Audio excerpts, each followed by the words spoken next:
السلام عليكم ورحمة الله تعالى وبركاته. أعوذ بالله من الشيطان الرجيم. بسم الله الرحمن الرحيم. சூரா ஆல இம்ரான் 101வது ஆயத்திலிருந்து, நீங்கள் எப்படி அல்லாஹ்வை நிராகரிப்பவர்களாக ஆகிவிட முடியும்? உங்கள் மத்தியில் அல்லாஹ்வுடைய தூதர் இருக்கிறார். அவனுடைய வசனங்கள் உங்களுக்கு ஓதி காண்பிக்கப்படுகின்றன.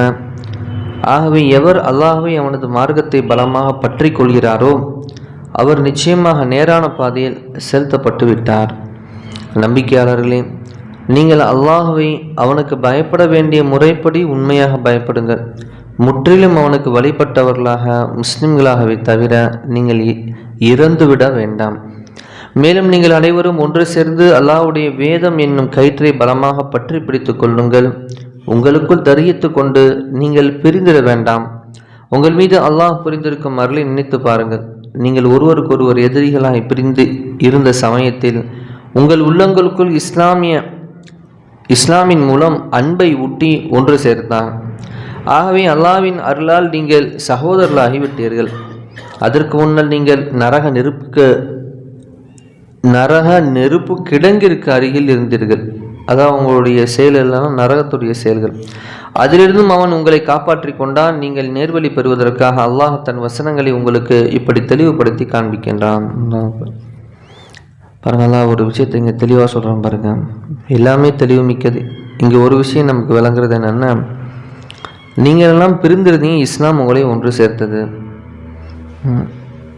இந்தியாவில் அப்படி தான் ஒரு காலகட்டம். உயர் ஜாதி தாழ்ந்த ஜாதி. அது என்னடா உயர்ந்த ஜாதி தாழ்ந்த ஜாதி? அவனுடைய அந்த கணக்கு வழக்கே எங்களுக்கு வேணாண்டான்னு சொல்லி இஸ்லாத்துக்குள்ளே வந்தாங்க. இஸ்லாத்தில் வந்தவொடனே எல்லாம் பாயாக மாறிட்டாங்க. பாய் அஸ்ஸலாமு அலைக்கும் பாய். அவருக்கு ஒரு கண்ணியம், அவருக்கு ஒரு தனி அவருடைய மரியாதை என்ன எங்கேயோ போயிடுச்சு. இல்லாட்டினா நீ இந்த ஜாதியா, எனக்கு என் தெருவுக்குள்ளே வராதரா, நீ உட்காந்தா தீட்டு, நீ பார்த்தா தீட்டு, இப்படியெல்லாம் சொன்ன நாடு நம்முடைய நாடு. அப்படியெல்லாம் ஒரு காலகட்டம் இருந்துச்சு. ஆனால் பாருங்கள், அதெல்லாம் சொல்கிறான். நீங்கள் என்ன செஞ்சீங்க? பிரிந்து கிடந்தீங்க. இஸ்லாம் உங்களை ஒன்று சேர்த்தது. அதே தான் அங்கே இந்த விஷயம் அரபுகளுக்குள்ளே இருந்துச்சு. கோத்தரமும் பிரிச்சுக்கிட்டு காலங்காலமாக சண்டை அடிச்சுக்கிட்டு அந்த ஜென்ம பகைன்னு சொல்லுவாங்க. அந்த பகையெல்லாம் அங்கே அரபுகள்கிட்ட தான் பார்க்க முடியும். அந்த காலத்தில் கிராஸ் பண்ணி போயிட முடியாது. இன்னொரு கோத்திரத்தை கிராஸ் பண்ணி போயிட முடியாது. அவ்வளோ ஜென்ம பகைகள். ஆனால் இஸ்லாமின் மூலியமாக அன்பை ஊற்றி அல்லாஹ் ஒன்று சேர்த்தான்.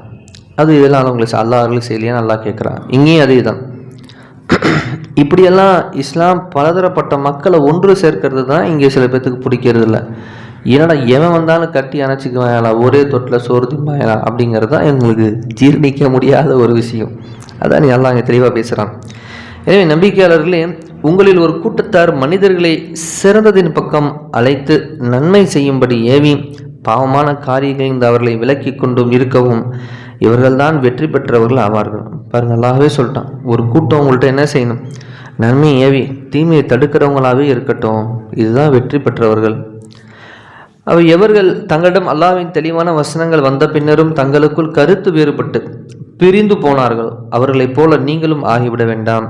இவர்களுக்கே மறுமையில் மகத்தான வேதனையும் உண்டு. அந்நாளில் சில முகங்கள் மகிழ்ச்சியால் பிரகாசம் உள்ள வெண்மையாகவும், சில முகங்கள் துக்கத்தால் கருத்து வாடியும் இருக்கும். எவருடைய முகங்கள் கருத்து வாடி இருக்கின்றனவோ அவர்களை நோக்கி, நீங்கள் நம்பிக்கை கொண்ட பின் அதை நிராகரித்து விட்டீர்களா?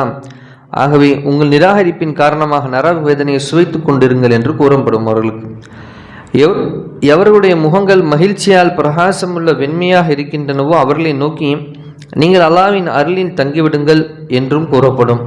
அவர்கள் அதில் என்றென்றும் தங்கிவிடுவார்கள். நபியே, இவை அனைத்தும் அல்லாஹ்வுடைய வசனங்களாகும். அவற்றை உண்மையாகவே நாம் உமக்கு ஓதி காண்பிக்கின்றோம். மேலும் அல்லாஹ் உலகத்தாருக்கு சிறிதளவும் அநியாயம் செய்ய மாட்டான்.